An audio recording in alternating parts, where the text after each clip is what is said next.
မြင်းတကောင်ကအိမ်ထဲမှာရှောက်သွားနေပြီးအိပ်ပျော်နေတဲ့သခင်ကိုဇွေအတွင်းနှိုးနေပါတယ်။သခင်ကလည်းပေတီပြီးလုံးဝမထပါဘူး။ဒါပေမဲ့မြင်းကသခင်ကိုဂုတ်ကနေဆွဲပြီးနှိုးလိုက်ပြန်ပါတယ်။မတက်တာတဲ့စုံထလာရတဲ့သခင်ကသူ့မှာရေချိုးကမ်းမရှိတဲ့အတိုင်းမြင်းရီတောက်နေတဲ့ကန်ထဲမှာမျက်နှာလာတစ်နေတာကြောင့်စိတ်ပေါက်သွားတဲ့မြင်းကသခင်ကိုရေထဲကိုဖိချလိုက်ပါရယ်။ပြီးတော့သွားပြီးဖျဲပြီးတော့တောင်ရီပြလိုက်ပါတယ်။တကယ်တော့သူတို့နှစ်ယောက်ဟာတစ်ချိန်ကဟောင်ကောင်ရဲ့အတော်ဆုံးစတန်သမားတွေဖြစ်ခဲ့တာပါ။အခုတော့ရုပ်ရှင်မျိုးတော်မှာရက်တီဖို့တောင်အနိုင်နိုင်ရုံးကန်နေရပြီးပတ်စံရဖို့မြင်းကိုပောက်ကရတွေရှောက်လုပ်ခိုင်းနေရပါတယ်။တခင်ဖြစ်သူအေးအေးစီစဉ်မုံစားနေတဲ့အချိန်မှာသူကမိတ်ကပ်တွေရှောက်လိမ့်ပြီးတဏီကုံဓာတ်ပုံတွေရိုက်ပေးနေရပေမဲ့မြင်းကြီးကတော့သူ့တခင်ကိုမညှို့ညင်ရှာပါဘူး။ညရောက်တော့ဆရာလောလို့ခေါ်တဲ့မြင်းတခင်တယောက်အရက်ဆိုင်မှာထိုင်ဆွေးနေတော့အလိုက်မသိအကျွေးလာတောင်းတဲ့သူတွေနဲ့တိုးပါတော့တယ်။အကျွေးရှင်ကလည်းအကျွေးတွေပြန်မဆက်တာကြောင့်ခြံကိုသိမ်းရမလားမြင်းကိုသိမ်းရမလားဆိုပြီးချင်းချောက်တော့တာပေါ့။ရိုးတနဲ့ချင်းချောက်တာတောင်မဟုတ်ပဲတာဝရင်သားအထိတက်ထိုင်ပြီးချင်းချောက်နေတာပါ။အဲ့ဒါနဲ့ခြံကိုမပေးခြင်းမြင်းကိုလည်းမပေးခြင်းနဲ့ဆရာလောကအတော်သုံးစစ်တမ်းသမားဖြစ်ခဲ့မှုတဲ့ဆိုတဲ့ဂုံဘုတ်အတိုင်းရှောင်းလင်တိုင်းနေအထက်ထက်ကျွေးပြီးမြင်းနဲ့အတူတူထပ်ပြီးပါရယ်သူ့ရဲ့မြင်းကလည်းအချင်းတော့မဟုတ်ပါဘူးမြင်းဖြစ်ပြီးဓာတ်လီကားတောင်ဘလို့စီးရမလဲဆိုတာသိနေတာပါဒါကြောင့်သူတို့နှစ်ယောက်ကိုဆိုင်ကတဝီဝီမောင်းပြီးလိုက်ဖမ်းတာတောင်ဘလို့မှကိုမှတ်မိပါဘူးပြင်းလွှားရင်သူ့ဘာသာပြက်ဆက်ကနေသူတွေကိုလည်းလမ်းကြုံဆရာဝန်လုပ်လိုက်ပါတယ်အဲ့ဒီနောက်ဆိုင်ကယ်တွေလိုက်ဖို့လို့မရတဲ့လမ်းကြားချင်းချင်းလေးကိုသူ့နဲ့မြင်းမဆက်ဆက်အောင်ဝင်ဖို့လုပ်ကြပါတယ်မြင်းကိုအနောက်ကနေတွန်းပေးနေတော့မြင်းကသူ့မျက်နှာရှိတဲ့တမင်္ဂလာလေးလဲပြီးရင်းနေပြန်ပါတယ်နောက်ဆုံးတော့သူတို့တွေအယုတ်တွေရှိနေတဲ့နေရာကိုရောက်သွားကြပါတယ်မြင်းကနှစ်ခါခေါ်စရာမလိုပဲမြင်းရုပ်တွေကြဝင်ပုံပြီးဟန်ဆောင်နေတော့တာပေါ့ဆရာလော့လေဘေးနာကအယုတ်ပုံကြီးကြမှာဝင်ပုံပါတယ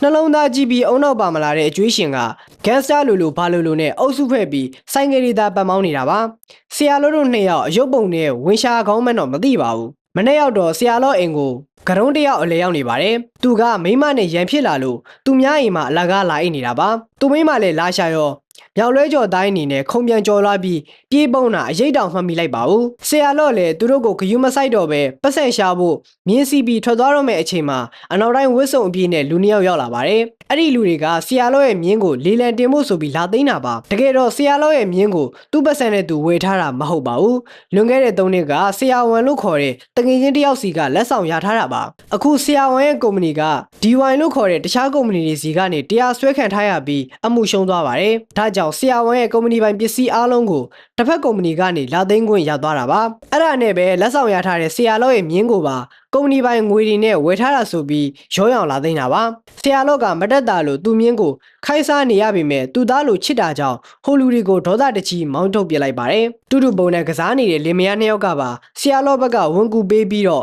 ဟိုလူနှစ်ယောက်လည်းလက်လျှော့ပြီးပြန်သွားရပါတယ်ဒါပေမဲ့ဆရာလော့ကတော့စိတ်ညစ်သွားပြီးအလုတ်တောင်မသွားနိုင်တော့ပါဘူးသူ့ဘာသာစိတ်ညစ်နေရတဲ့အထက်ဘဏ္ဍခါရှင်းပ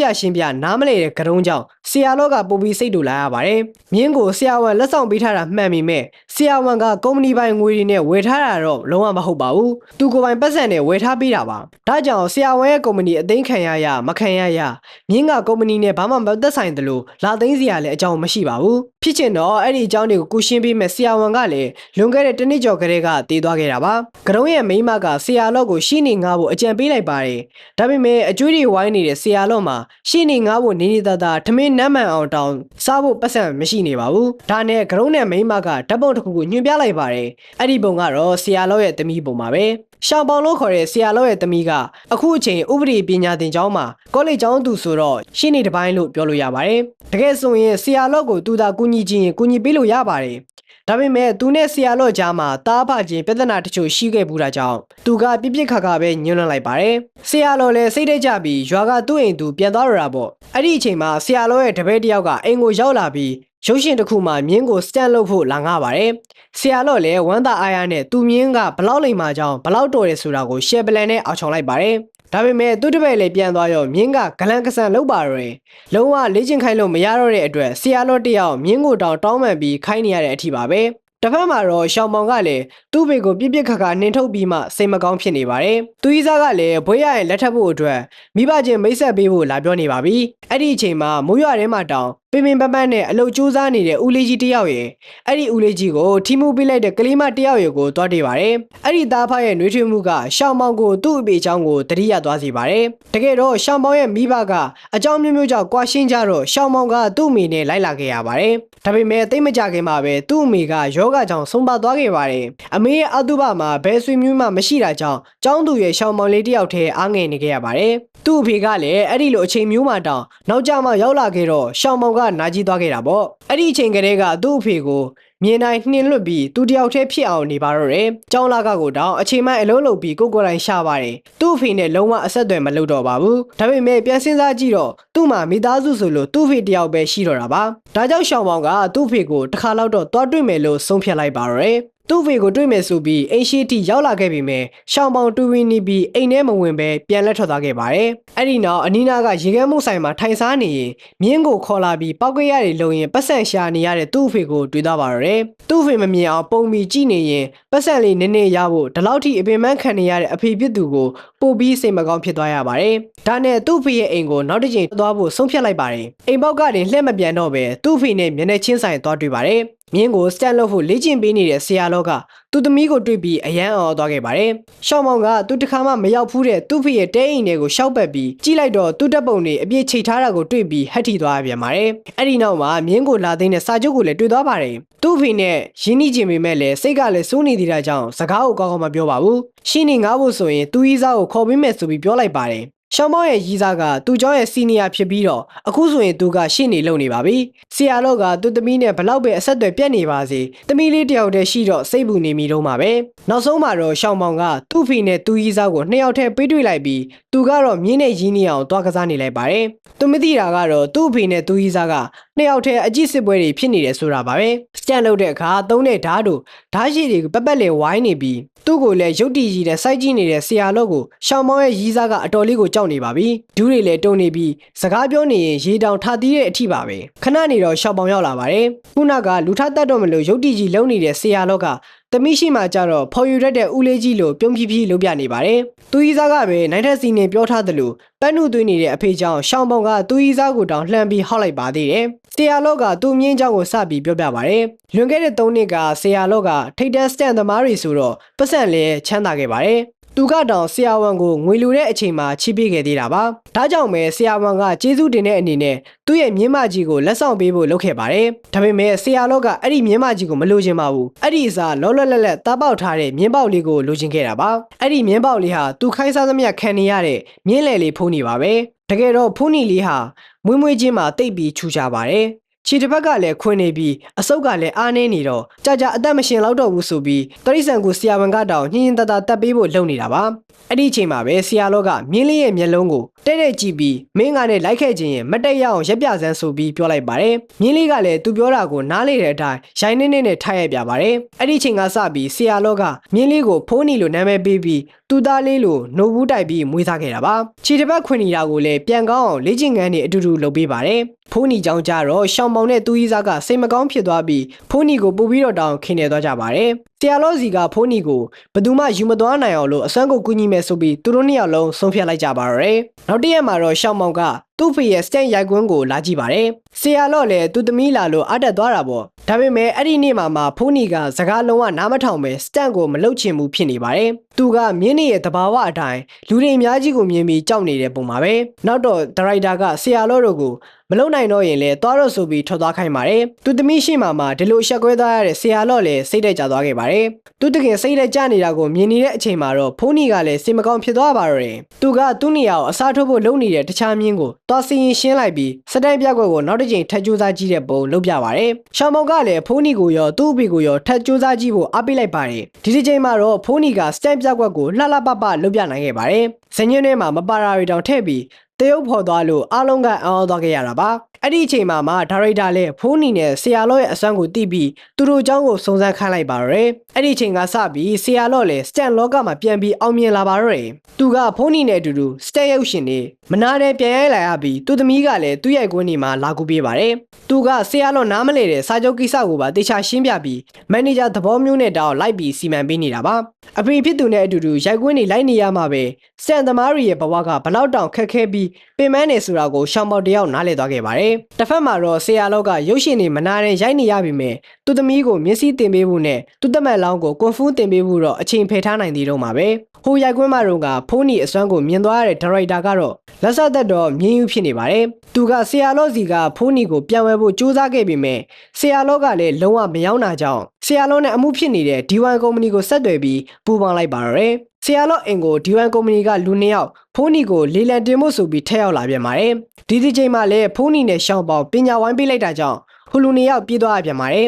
တက်လိုက်ဆိုင်ဆိုင်အဲ့ဒီနေ့ရဲ့ရိုက်ကွင်းမှာပြဿနာတက်ပါတယ်ရှောင်းပေါင်ကအတိုင်းအတာမှားပြီးရိုက်ကွင်းဒီဇိုင်းကိုစောက်ပေးလိုက်တော့ဖုန်းနီနဲ့ဆရာလော့အတွက်စတန်ပြကွက်လုပ်ဖို့မလွယ်တော့ပါဘူးဆရာလော့ကအန်ရဖြစ်မှာဆိုလို့ညင်းဖို့လုပ်ပြီးမဲ့တစ်ဖက်ကရှူတင်မန်နေဂျာကသူ့သမီးကိုပိတ်ဟောက်နေတော့စိတ်တူပြီးစတန်ပြကွက်ကိုပဲမရရအောင်လုပ်ပြီးမယ်လို့ပြန်ပြောလိုက်ပါတယ်သူ့ဘဝမှာသူ့တက်တဲ့အရေးကြီးတာကသူ့သမီးနဲ့ဖုန်းနီပါပဲကံကောင်းတာကအဲ့ဒီပြကွက်ဟာဘာအန်ရမှမဖြစ်လိုက်ပဲရင်တထိတ်ထိတ်နဲ့အောင်မြင်သွားခဲ့ပါတယ်အောင်မဲခံဖို့အတွက်သူတို့၃ယောက်ညစည်းတန်းမှာမွန်းလာစားတော့ဆရာလော့ရဲ့အကျွေးရှင်တွေရောက်လာပြန်ပါတယ်ဒီချိန်မှာတော့အကျွေးရှင်ကရှောင်းပေါင်ကိုပါထီကပါးရီကပါစော်ကားလာတာကြောင့်ဆရာလော့ကဒေါသထွက်သွားရပါတယ်ဒါပေမဲ့သူဘာမှမလုပ်နိုင်သေးခင်မှာတင်ဖုန်းနီကအကျွေးရှင်တွေကိုဝန်ခံပါတယ်အဲ့ဒီကနေစပြီးညစည်းမှာရံပွဲစဖြစ်တော့တာပါပဲဘလောက်ပဲလူများများကွန်ဖူးတွေတက်ထားတဲ့ဆရာလော့ကိုတော့အကျွေးရှင်တွေကနိုင်အောင်မချနိုင်ပါဘူးပိုဆိုးတာကဈေးထဲမှာစိုင်းဖွက်ထားတဲ့ကရုံးကလည်းဆရာလော့တို့ကိုဝန်ကူညီပေးလိုက်တာပါဒါကြောင့်ဒီချိန်မှာလည်းအကျွေးရှင်တွေလက်ကလွတ်လာပြန်ပါတယ်ကံကောင်းတာကအဲ့ဒီရံပွဲကြောင့်ပဲဆရာလော့နဲ့သူ့သမီးကြားကအ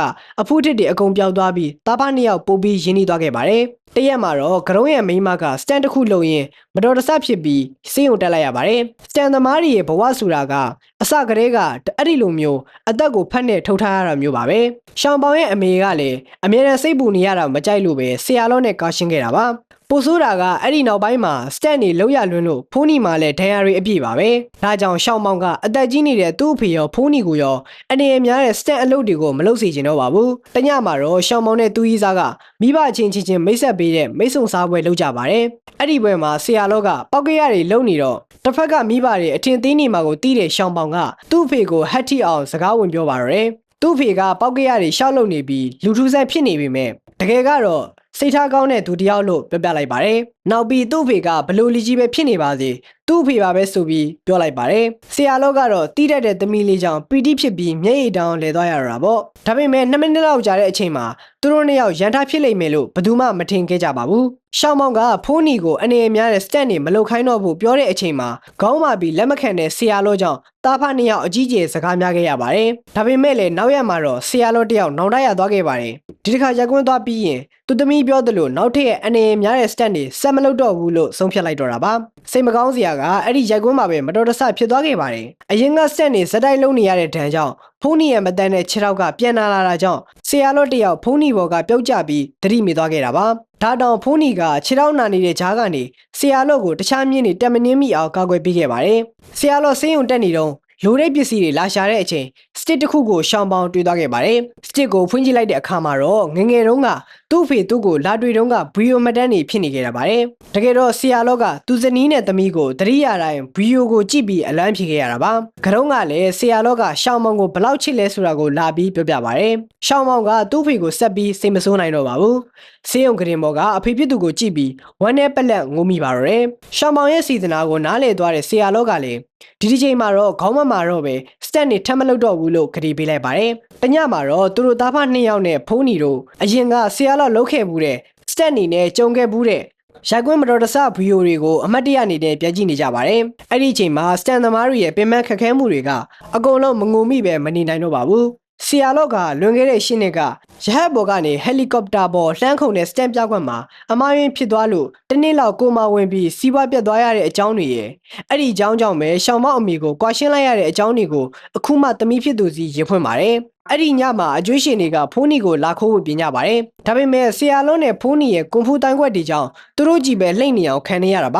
ါဆရာလော့ကလည်းရှစ်ပလန်နဲ့ဆော့ဘလော့တီလို့အားရမှစတက်လုံရင်စုထားတဲ့ပတ်စံနေနဲ့အကျွေးတွေကိုပြဆလိုက်ပါတယ်နောက်ရက်မှာတော့ဆရာလော့ကိုသူ့တပည့်တယောက်ကလာရှာပါတယ်အဲ့ဒီလူကဆရာလော့မြေတောင်မြောက်ပေးလိုက်လို့အရှင်ကားကြီးရိုက်ပြီးမင်းသားဘဝနဲ့အောင်မြင်နေတဲ့လူပါသူကဘယ်သူမှမသိတဲ့ကလန်ကနောက်ွယ်ကစတန်သမားတွေရဲ့အနစ်နာခံမှုတွေကိုဂုံမျိုးရှင်ရိုက်ချင်လို့ဆရာလော့ကိုလာပြီးကလန်တာပါဆရာလော့ကစတန်တွေထပ်မလုပ်တော့ဘူးလို့သူသမီးကိုဂရီပေးထားခဲ့ပေမဲ့တစ်ဖက်မှာလည်းသူ့ဘဝရဲ့နောက်ဆုံးစတက်အနေနဲ့အဲ့ဒီရုပ်ရှင်မှာပါပြီးဂုံယုံကြည်မိပြန်ပါတယ် ဒါကြောင့်သူကသူသမီးမသိတဲ့အချိန်ဖိုးနီကိုခိုးပြီးလေ့ကျင့်ပေးဖို့ပြင်ပါတယ်